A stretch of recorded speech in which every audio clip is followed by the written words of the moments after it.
wasn't for Cliff, if it wasn't for Scotty Pressler and his organization, if it wasn't for, again, the Amish, the Mennonites, all these people on the ground knocking on doors and getting the vote out, I don't know if Trump would have won Pennsylvania.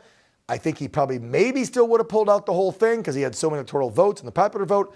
But this race was key. Cliff, you were on just a couple days before I went down to Palm Beach for the watch party.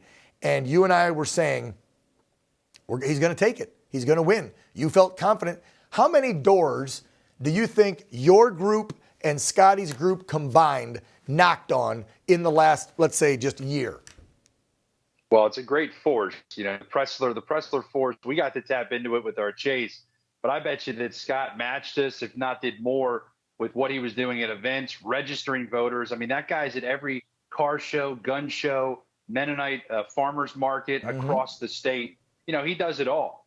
Our PA Chase program, we knocked 510,000 doors in the last 2.5 months, specifically targeting the people that Scott registered, right? So it's a great duo. If we didn't have Scott in PA, there's no way we would have won. And Dan, I came on your show about 8 months ago. You know, when we launched this program, I said, look, we've run the numbers, and we feel like one of the problems that needs to be solved for Trump to compete is the mail-in vote. Yep. Republicans average 20% of mail-in voting. It's pathetic. I said this on your show. I said if we get to 33%, if Trump gets 33% or higher, it's a guaranteed win. What'd you get? Come on. I'm happy to Drum come roll on here and tell you that Trump received 34.5% of all mail-in votes. So wait, you're saying you were right? I love it. I love it when MAGA's right. We've been right for 4 years. We've been right for 8 years. Damn it. Hold on, excuse me. I got thirsty. I need a little sip of my liberal tears. What's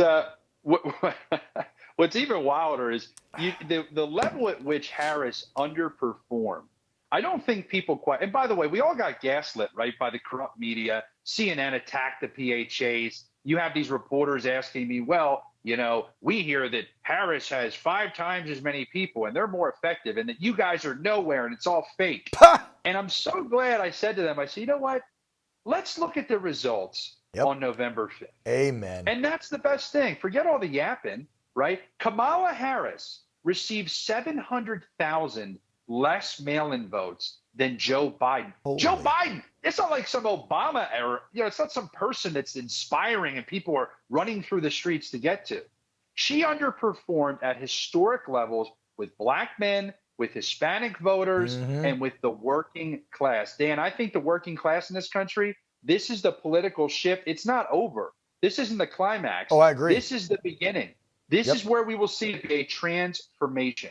Well, I'll tell you, the 4 years, and I've been telling this story since election night, the 4 years that the American people have endured, to me, was something that we actually needed to go through. Okay? November 3rd, 2020, I'm pretty sure that was election day 4 years ago. My brain is like mush. I was sitting on the couch after our coverage here at OAN. It was about midnight Cali time, so 3 a.m., just when the numbers started to shift. And I told my then fiance, now wife, I said, I think Trump's going to lose. Biden's going to win. The country's going to go through 4 years of hell to learn that the radical, liberal, left-wing agenda is wrong, and the country will come back to center, right, patriotic, Christian values, morals, and beliefs. And we will right this ship for 100 years. And you're right.